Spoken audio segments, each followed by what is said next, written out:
Right now, the universe is dying. Not metaphorically, literally. Every second, stars burn out. Galaxies drift farther apart, and the total amount of usable energy in the universe decreases, permanently, irreversibly, forever. This is not a theory, it is not a prediction, it is one of the most firmly established conclusions in all of physics. And according to everything we know, nothing can stop it, and this is only the beginning. The fate of everything. This isn't about one planet, or one solar system, or one galaxy. This is the eventual fate of everything that exists. Every star you have ever seen in the night sky, every galaxy and every photograph ever taken by every telescope ever built, every atom of every structure that has ever formed anywhere in the observable universe. All of it is moving, right now, toward the same end. The timeline is incomprehensibly long, but the direction has never been in doubt. What we got wrong? For most of human history, the universe was assumed to be eternal, unchanging, a fixed stage on which things happened but which itself persisted forever. That assumption didn't survive the 20th century. What modern physics revealed in its place was something far less comfortable. The universe is not a stable background, it is a system, and like every system, it is subject to the second law of thermodynamics, one of the most unbreakable rules in all of science. That law states in its simplest form that entropy always increases, disorder grows, energy spreads out, concentrated, usable energy becomes diffuse, unusable heat, and that process, once started, never reverses. The universe only moves in one direction. The universe began in an extraordinarily low entropy state, everything compressed into a single point of unimaginable density and temperature. The Big Bang was, in a sense, the moment the clock started, and it has been running in one direction ever since. Physicists call the endpoint the heat death of the universe, a state of maximum entropy, maximum disorder, a condition in which no energy can flow, no work can be done, and nothing can happen. Modern physics revealed something much darker than an eternal cosmos. It revealed a cosmos with an ending, just one so far away that it has always been easy to ignore, until you actually look at what happens between now and then. And this is where things become difficult to imagine. When the stars go out.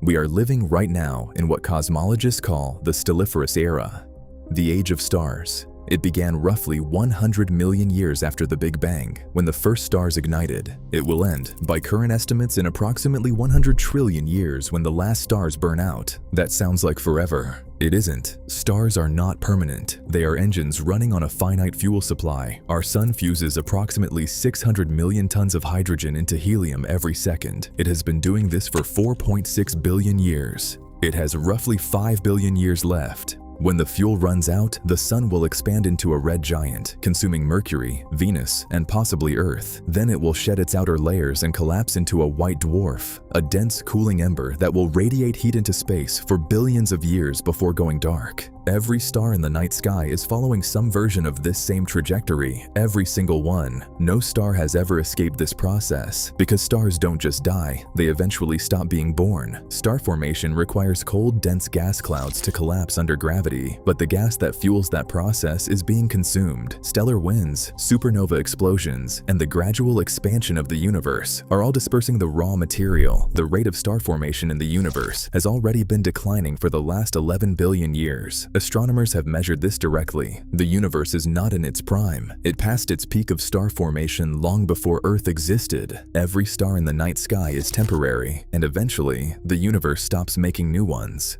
But dead stars aren't the worst part. The worst part is what comes after. The long silence. When the last star burns out, the universe enters what physicists call the degenerate era.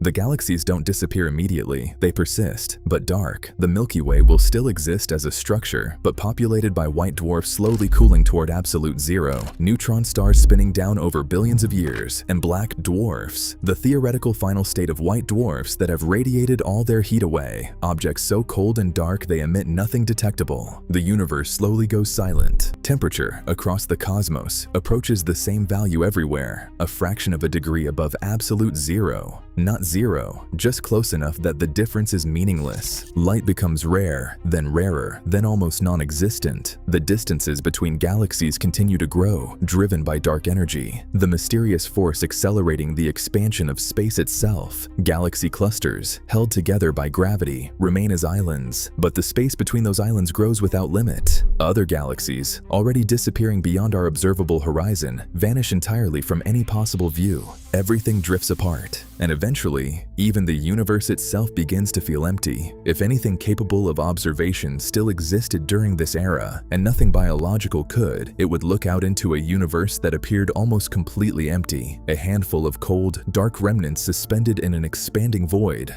separated by distances so vast that even light, given the age of the universe at that point, could not cross them. This era lasts far longer than everything that came before it, longer than the entire stelliferous era by a factor that makes the current age of the universe look like a rounding error, and then things get worse. The era of black holes.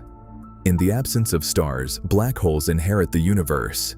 During the stelliferous era, black holes were byproducts, the remnants of the most massive stars, the engines at the centers of galaxies. In the degenerate era, they become the dominant structures. Almost everything else has gone cold and dark. Black holes, held together by gravity rather than nuclear processes, persist. They consume whatever drifts close enough: white dwarfs, neutron stars, cold gas, each other. But even black holes don't last forever, and that may be the strangest discovery in modern physics. In 1974, Stephen Hawking demonstrated mathematically that black holes are not perfectly black. They emit a faint trickle of radiation, now called Hawking radiation, caused by quantum mechanical effects at the event horizon. The process is extraordinarily slow. A black hole with the mass of our sun would take approximately 10 to the power of 67 years to evaporate completely. A supermassive black hole, billions of times more massive, would take 10 to the power of 100 years. These numbers are so large they barely carry meaning, but they are finite, one by one across timescales that have no analog in human experience. Every black hole in the universe radiates away its mass and disappears. The last one goes dark, and after that, there is nothing left capable of producing any significant gravitational influence on anything else.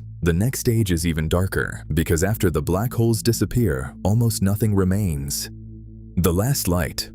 What remains after the black holes are gone is debated, but the leading models converge on something close to nothing.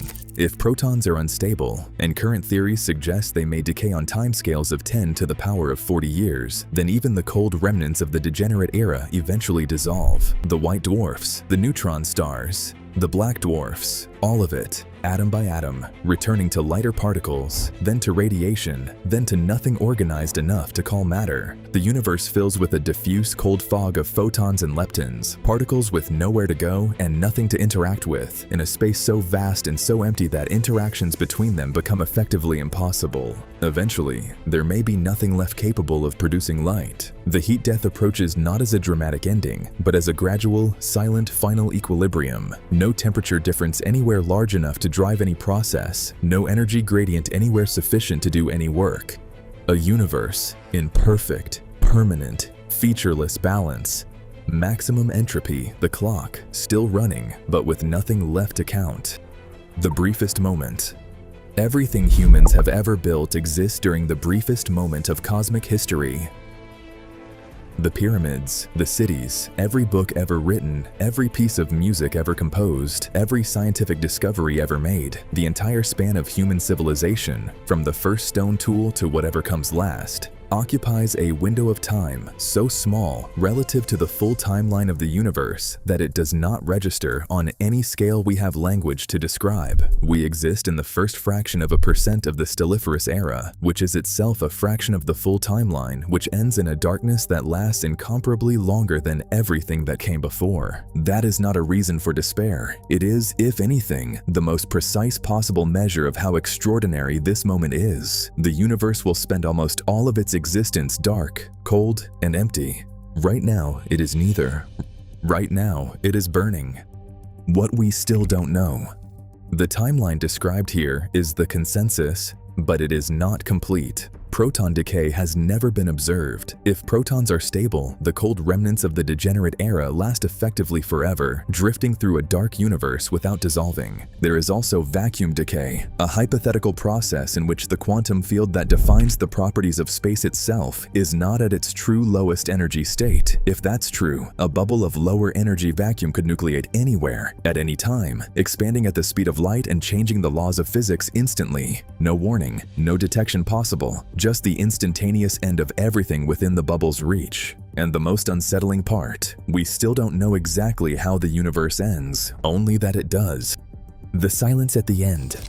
The universe will not end with an explosion. It will not end with a collapse. It will end, if current physics is correct, with a silence so complete and so permanent that the word ending barely applies. A state in which nothing happens because nothing can, in which no structure exists complex enough to change, no energy remains concentrated enough to flow, no process persists capable of producing anything that wasn't already there.